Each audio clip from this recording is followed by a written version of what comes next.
Hi kids, time for another story time with Heidi. And today we are going to read the Dr. Seuss sleep book. So maybe it's just about nap time, maybe it's almost time for bed, and you might like to listen to this story. This is one that I used to love when I was a little girl. And then I read it to my boys when they were little boys. It's a very, very old book because Miss Heidi is pretty old. And I'm gonna sit a little differently so that I can hold the book and you can see me and the pages, because most of you probably have this book and you've seen it before. At the very beginning it says, "This book is to be read in bed." Doesn't that look like a comfy bed? Dr. Seuss Sleep Book by Dr. Seuss. The news just came in from the county of Keck that a very small bug by the name of Van Vleck is yawning so wide you can look down his neck. This may not seem very important, I know, but it is, so I'm bothering telling you so. A yawn is quite catching, you see, like a cough. It takes just one yawn to start other yawns off. Now the news has come in that some friends of Van Vleck's are yawning so wide you can look down their necks. At this moment, right now, under 7 more noses, great yawns are in blossom. They're blooming like roses. The yawn of that one little bug is still spreading. According to the latest reports, it is heading across the wild fields, through the sleepy night air, across the whole country, toward every which where. And people are gradually starting to say, "Oh, I feel rather drowsy. I've had quite a day." Creatures are starting to think about rest. 2 biffer-bomb birds are now building their nest. They do it each night, and quite often I wonder, how do they do this big job without making a blunder? But that is their problem, not yours and not mine. The point is, they're going to bed, and that is just fine. Sleep thoughts are spreading throughout the whole land. The time for night brushing of teeth is at hand. Up at Herkimer Falls, where the great river rushes and crashes down crags in great gargling gushes, the Herkimer sisters are using their brushes. Those falls are just grand for toothbrushing beneath, if you happen to be up that way with your teeth. The news just came in from the county of Krupp that the lights are all out and the drawbridge is up. And the old drawbridge drawer just said with a yawn, "Oh, my drawbridge is drawn and it's going to stay drawn till the milkman delivers the milk about dawn. I'm going to bed now, so nobody better come round with a special delivery letter."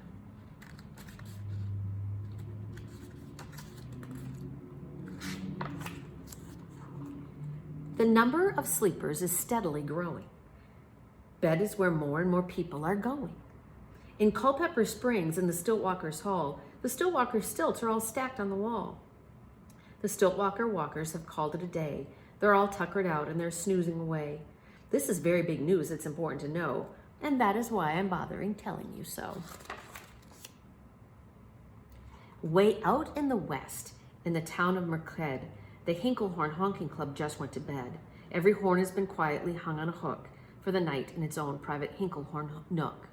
All this long happy day they've been honking about, and the Hinklehorn honkers have honked themselves out. And they'll wake up quite fresh in the morning, and then they'll start right in Hinklehorn honking again. Everywhere creatures are falling asleep. The collapsible Frink just collapsed in a heap, and by adding the Frink to the others before, I'm glad to give you the Who's Asleep score. Right now, 40,404 creatures are happily, deeply in slumber. I think you'll agree, that's a whopping fine number. Counting up sleepers, just how do we do it? It's really quite simple. There's nothing much to it. We find out how many, we learn the amount by an audio-tellio-tallio count. On a mountain halfway between Reno and Rome, we have a machine in a plexiglass dome, which listens and looks into everyone's home. And whenever it sees a new sleeper go flop, it jiggles and lets a new biggle ball drop. Our chap counts the balls as they plop in a cup, and that's how we know who's down and who's up. Do you talk in your sleep? It's a wonderful sport, and I have some news of this sport to report. The world champion sleep talkers, Joe and Mo Redzoff, have just gone to sleep, and they're talking their heads off. For 55 years now, each chattering brother has babbled and gabbled all night to the other. They've talked about laws, and they've talked about gauze, and they've talked about paws, and they've talked about flaws, and they've talked quite a lot about old Santa Claus. And the reason I'm telling you this is because you should take up this sport. It's just fine for the jaws. Do you walk in your sleep? I just had a report of some interesting news of this popular sport. Near Finning and Fen, where their sleepwalking group, which is not only walks, but it walks a la hoop. Every night they go miles, where they walk to such length, they have to keep eating to keep up their strength. So every so often, one puts down his hoop, stops hooping, and does some quick snooping for soup. That's why they're known as the Hoop Soup Snoop Group. Sleepwalking, too, are the curious crandles who sleepwalk on hills with assorted-sized candles. The crandles walk nightly in slumbering peace in spite of slight burns from the hot dripping grease. The crandles wear candles because they walk far, and if they wake up, they want to see where they are. Now the news has arrived from the Valley of Vale that a Chippendale mupp has just bitten his tail, which he does every night before shutting his eyes. Such nipping sounds silly, but really, it's quite wise. He has no alarm clock, so this is the way he makes sure that he'll wake at the right time of day. His tail is so long, he won't feel any pain till the nip makes it the trip and gets up to his brain. In exactly 8 hours, the Chippendale mupp will at last feel the bite and yell, "Ouch!" and wake up. A Mr. and Mrs. Jake Carmichael Crocs have just gone to bed near the town of Fort Knox. And they, by the way, have the finest of clocks. I'm not sure at all that I quite understand just how the thing works with that one extra hand. But I do know this clock does one very slick trick. It doesn't tick-tock, it goes tock-tick. So with the ticks in the talker and the talks in the ticker, it saves lots of time and the sleepers sleep quicker. What a fine night for sleeping from all that I hear. It's the best night for sleeping in many a year. They're even asleep in the Zwieback Motel, and people don't usually sleep there too well. The beds are like rocks, and as everyone knows, the sheets are too short. They won't cover your toes. So if people are actually sleeping in there, it's a great night for sleeping. It must be in the air. Oh, it's a great night for snores. I just had a report of some boys who are tops in this musical sport. The snoriest snorers in all our fair land are Snorter McPhail and his Snore-a-Snort band. This band can snore Dixie and Old Swanee River, so loud it would make 40 elephants shiver. The loudest of all of the boys is McPhail. He snores with his head in a 3-gallon pail. So they snore in a cave 20 miles out of town. If they snored closer in, they would snore the town down.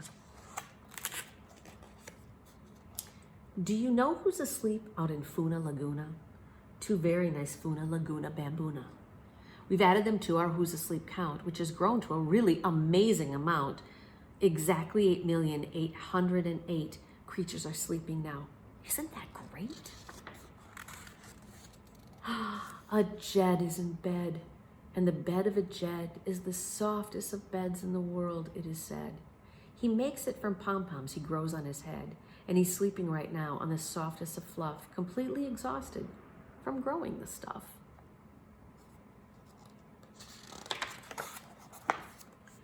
The news has come in from the district of Doft that 2 oft are asleep, and they're sleeping aloft. And how are they able to sleep off the ground?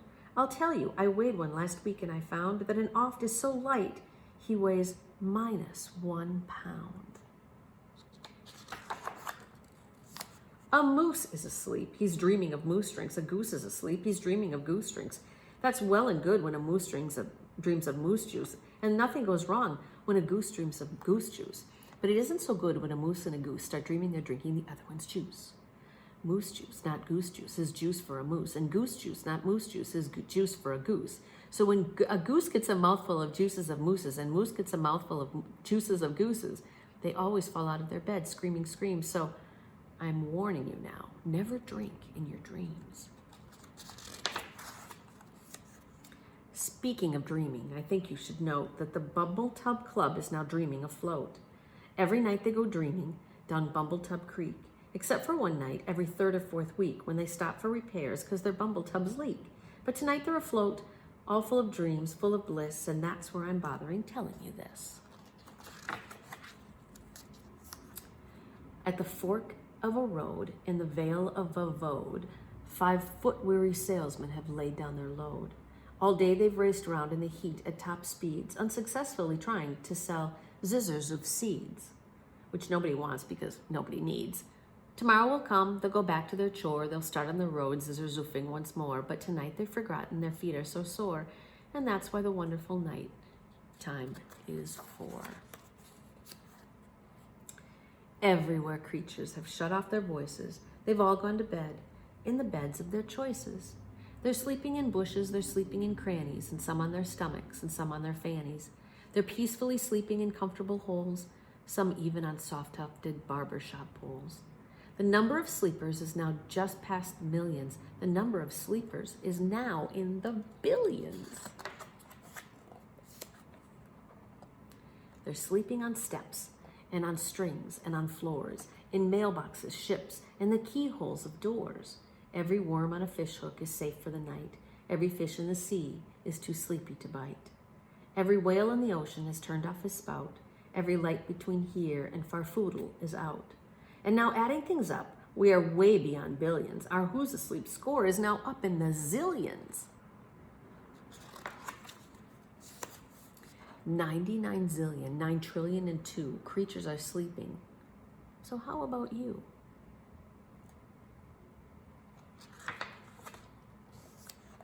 When you put out your light, then the number will be 99 zillion, 9 trillion, and 3.